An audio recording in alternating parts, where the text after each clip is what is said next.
ভাগ্যের পরিহাসে আজ সুদীপ আর পরমার গলাতে একই হার। সেই হার দেখে চিনতে পারল রূপা।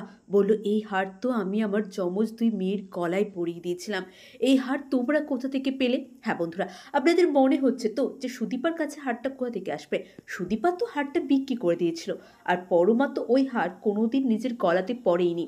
আসলে ঠিকই, সুদীপা হারটা ঠিকই বিক্রি করে দিয়েছিল, কিন্তু এই কথাটা যখন আদিত্য জানতে পেরেছিল, সুদীপা যখন তার পিসিমণিকে বলছিল যে বাবা মাই নেই আর ওই হারটা নিয়ে আমি কী করতাম, তাই ওই হারটা আমি বিক্রি করে দিয়েছি। তাই আদিত্যর এটা দায়িত্ব সুদীপার বাবা মায়ের শেষ স্মৃতিটুকু ফিরিয়ে আনা।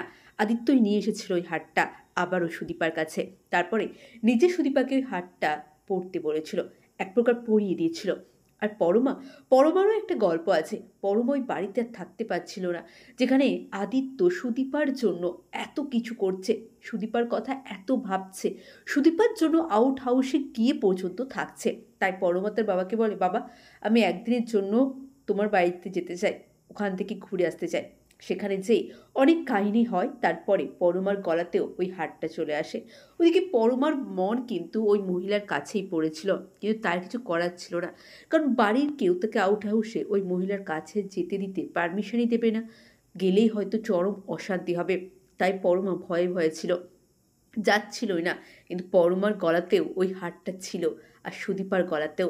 এখন দুই বোনের গলাতেই একই রকমের হার। ওদেরকে তাহলে চিনতে পারাটা কি বড্ড কঠিন ব্যাপার। ওইদিকে পরমাও অনেক সাহস নিয়ে আসে রূপার কাছে।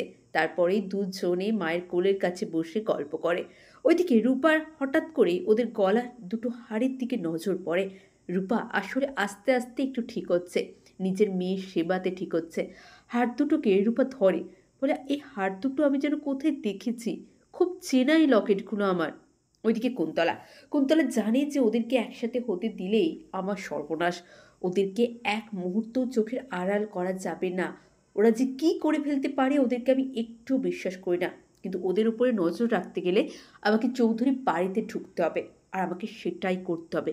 পার্মানেন্টলি চৌধুরী বাড়িতে থাকার একটা ব্যবস্থা করতে হবে। কিন্তু রূপার তো আস্তে আস্তে তাহলে মনে পড়ছে সব কিছু। সে আস্তে আস্তে ইমপ্রুভ করছে। এবারে তো সে কুন্তলাকেও চিনে ফেলতে পারে। তখন কুন্তলা কি করবে? কোথায় যাবে? কোথায় গিয়ে বাঁচবে সে? ওদিকে কুন্তলাও নজর রাখছিল। রূপা ওদের দুজনের লকেট দুটো হাতে করে নিল। বলল, জানো তো, এই লকেট দুটো আমি আমার যমজ মেয়ের গলায় পরিয়ে দিচ্ছিলাম। আমারও দুটো যমজ মেয়ে ছিল। হ্যাঁ বন্ধুরা, অনুরাগের ছোঁয়ার আগামী পর্বে এমনটা হলে কেমন লাগবে জানান। সকলে খুব ভালো থাকুন, সুস্থ থাকুন, এই কামনা করি।